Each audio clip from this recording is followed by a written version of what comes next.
Tierra de frontera. ¿Cómo conquistamos el oeste?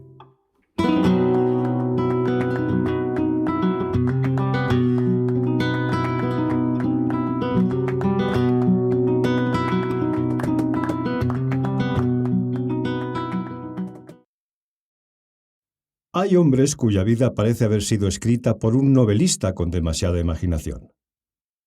Pedro Vial fue uno de esos hombres. Nacido en Lyon hacia 1746, criado entre los misuríes y los kansa de las grandes llanuras, casado a la manera india, fluido en media docena de lenguas nativas, armero, traductor, comerciante, espía, diplomático y sobre todo caminante, Vial recorrió en 5 expediciones sucesivas entre 1786 y 1793, los espacios inmensos que separaban Santa Fe de San Antonio, Santa Fe de Natchitoches y Santa Fe de San Luis del Missouri. Trazó así, con sus propios pies y su propio caballo, la red de caminos que cosería la frontera norte del Imperio Español 2 décadas antes de que Lewis y Clark se atribuyeran el descubrimiento del oeste norteamericano. En esta historia hay coraje, hay azar, hay traición y hay olvido. Soy Mariano Gómez. Bienvenido a Tierra de Frontera, ¿cómo conquistamos el oeste? A la conquista que te enseñaron en la escuela le falta un importante capítulo que nadie cuenta: el del norte. El de los soldados que patrullaban a caballo por tierras sin nombre, el de los frailes que levantaron iglesias en el desierto, el de los diplomáticos que aprendieron a hablar comanche para firmar una paz que duró medio siglo, el de los exploradores que trazaron caminos en territorio incógnito mucho antes de que nadie los llamara héroes. Durante más de 200 años, España estuvo en las tierras que hoy se llaman Texas, Nuevo México, California, Arizona, Florida. Esa presencia fue compleja, mestiza y casi siempre olvidada, cuando no denostada e injustamente estigmatizada. Este podcast existe para ayudar a cambiar ese estado de cosas. Porque Tierra de Frontera es para quienes creen que la historia de España en Norteamérica merece algo más que una nota a pie de página. Acompáñame en este viaje. De Pedro Vial sabemos poco antes de su entrada en la documentación española en 1779. Los registros parroquiales de Lyon han permitido identificar con razonable certeza su nacimiento hacia 1746, pero su llegada al continente americano y su radicación entre las tribus del Bajo Missouri pertenecen al territorio difuso de las conjeturas. Sabemos, eso sí, que vivió largos años entre los Kansa y los Pawnee, que aprendió sus lenguas, que adoptó muchas de sus costumbres y que ejerció entre ellos los oficios de armero y comerciante, 2 especialidades que le aseguraban prestigio y movilidad por toda la región. En la documentación oficial española aparece por primera vez como Pierre Vial, súbdito francés residente en la Luisiana española, con un dominio excepcional del español, del francés, del comanche, del kiowa y de varios dialectos de la familia Caddo. Para Madrid, en plena política borbónica de consolidación fronteriza, hombres así eran un activo estratégico de primer orden. La política exterior española en aquellos años perseguía 2 objetivos paralelos: contener el avance angloamericano que comenzaba a presionar desde el este y pacificar a las grandes naciones nómadas, comanches, kiowas, apaches lipanes, que controlaban los espacios interiores. Para ambas tareas se necesitaban intermediarios capaces de hablar con las tribus en sus propios términos. Vial era exactamente ese hombre. Su primer servicio documentado fue en 1779, cuando el comandante de Natchitoches, Athanase de Messières, del que hablaremos en otro episodio, lo empleó como traductor y le envió como su representante ante los comanches del oeste. Aquella misión modesta abrió la puerta a todo lo que vino después. En octubre de 1786, el gobernador de Texas, Domingo Cabello, encargó a Vial la primera de sus grandes expediciones: trazar un camino directo entre San Antonio de Béjar, capital de Texas, y Santa Fe, capital de Nuevo México. La distancia en línea recta era de unas 600 millas, pero el terreno, las llanuras de Texas, los cañones de los ríos Brazos, Colorado y Pecos, los desiertos del Llano Estacado, hacía la travesía mucho más larga e infinitamente más peligrosa. Hasta entonces, todas las comunicaciones entre ambos centros administrativos pasaban por Nueva España, en un rodeo de miles de kilómetros que podía consumir meses. Vial partió de San Antonio el 4 de octubre de 1786, acompañado únicamente por un soldado, Cristóbal de los Santos. Atravesó el río Colorado, contactó con los taobayas en sus aldeas del Río Rojo, vivió varios meses entre los comanches y Amparica, sufrió una enfermedad grave que estuvo a punto de costarle la vida y finalmente alcanzó Santa Fe el 26 de mayo de 1787, casi 8 meses después de su partida. El gobernador de Nuevo México, Fernando de la Concha, lo recibió como a un héroe.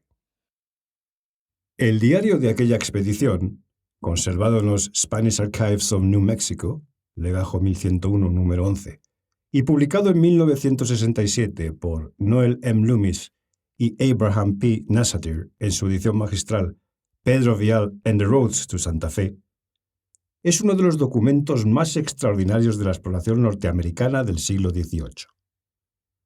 Vial, que apenas sabía escribir, dictó sus observaciones a un escribano.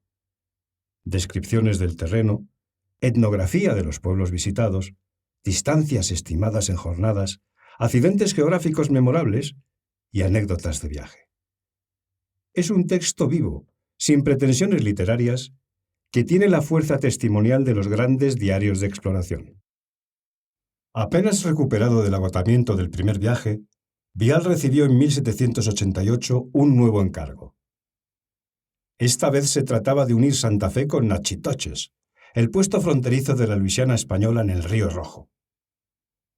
La ruta atravesaba algunos de los territorios más disputados del continente, el Llano Comanche al oeste, las aldeas Wichita y Taobaya al norte, Los Cado al este y la aparición de partidas de cazadores americanos que comenzaban a infiltrarse desde el este del Mississippi.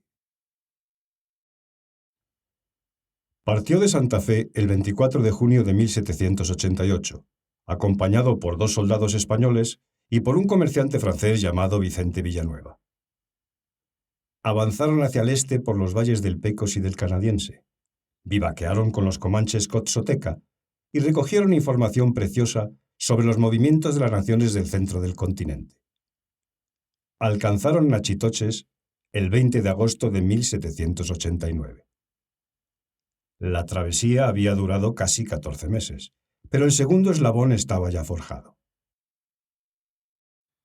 Lo más valioso de este viaje no fue tanto el camino físico cuanto la información política y diplomática que Vial trajo consigo.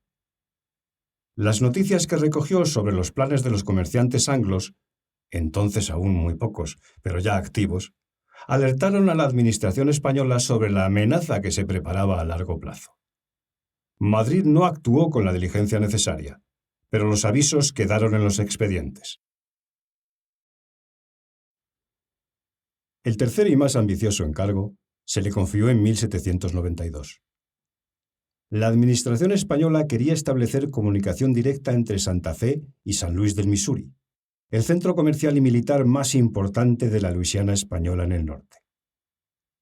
El proyecto requería atravesar el corazón de las grandes llanuras, cruzar territorios Pawnee, Otoe y Kansa, y sobre todo, esquivar las partidas americanas que ya operaban con descaro creciente en las riberas del Misuri.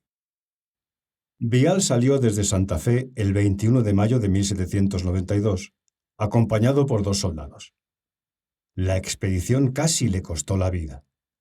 En las cercanías del río Arkansas, una banda de Pawnee lo capturó, lo despojó de todo y lo retuvo durante semanas. Solo el reconocimiento personal de un jefe Pawnee que lo había conocido años antes salvó a Vial y a sus hombres de la muerte. Despojado de instrumentos, papeles y monturas, prosiguió el viaje a pie y alcanzó San Luis el 6 de octubre de 1792 en condiciones lamentables. El regreso, emprendido en junio de 1793, fue más expeditivo.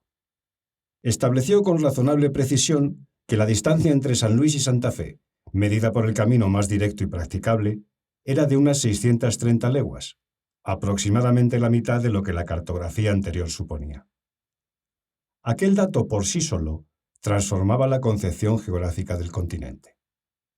Vial había demostrado que el centro de Norteamérica no era un desierto impenetrable, sino una región atravesable con rutas viables y poblaciones nativas razonablemente predecibles. Cuando Meriwether Lewis y William Clark emprendieron en 1804 su famosa expedición, subiendo por el Missouri por encargo del presidente Thomas Jefferson, lo hicieron sobre un territorio cuya geografía básica había sido ya recorrida y descrita por Pedro Vial 12 años antes. Más aún, los expedientes que Vial dejó en San Luis y que pasaron a manos americanas tras la cesión de Luisiana en 1803 fueron consultados por Lewis durante los preparativos de su propio viaje. La conexión documental es directa y ha sido establecida con solvencia por los trabajos de Donald Jackson y John L. Allen. Esto no resta mérito a Lewis y Clark, que cumplieron una misión política y científica de gran envergadura. Pero sí obliga a corregir el relato mitológico, según el cual ellos fueron los primeros exploradores blancos en cruzar el continente. No, no lo fueron. Antes que ellos, españoles y franceses al servicio de España, entre los cuales Vial es la figura más destacada, aunque no la única, ya habían trazado la red básica de comunicaciones del centro de Norteamérica. La cartografía moderna del oeste americano se levanta en buena parte sobre los caminos abiertos por aquellos hombres olvidados. Vial continuó al servicio de España hasta el cambio de soberanía en 1803. Realizó 2 expediciones más, ambas con encargos diplomáticos para con los comanches y quiobas, en un intento desesperado de la administración española por consolidar las alianzas indígenas frente a la creciente presión angloamericana.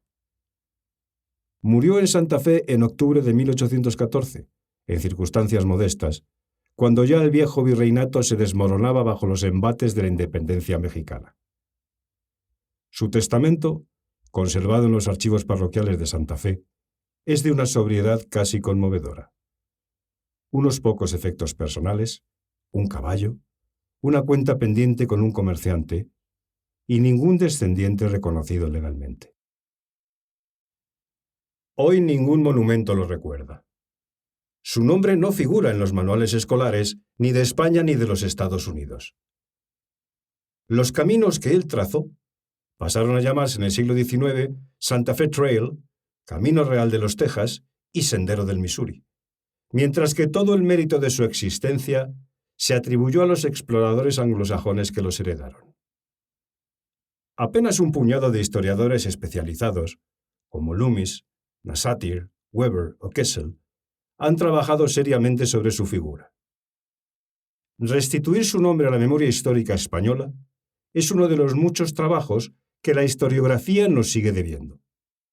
La historia de Pedro Vial encarna mejor que ninguna otra el espíritu de la frontera, tal y como lo venimos contando en este podcast. Un francés naturalizado español, casado a la manera india, fluido en lenguas nativas, capaz de moverse con igual soltura entre los salones de Santa Fe y los campamentos comanches, fue quien tejió con su andar pacientísimo la red de caminos que durante medio siglo mantuvo unidas las posesiones septentrionales del imperio. Su olvido es, en parte, el olvido de toda esta historia. Recuperar a Vial es recuperar también una manera de entender la presencia española en Norteamérica. Una presencia mestiza, plurilingüe, fundada más sobre el conocimiento y el pacto que sobre la conquista militar. En el próximo episodio nos asomaremos a la gran reforma administrativa que hizo posible el sostenimiento de toda esta arquitectura fronteriza: la Comandancia General de las Provincias Internas. Sin entender aquella creación borbónica, no se entiende ni Vial, ni Gálvez, ni los presidios. Hasta entonces, gracias por seguirme.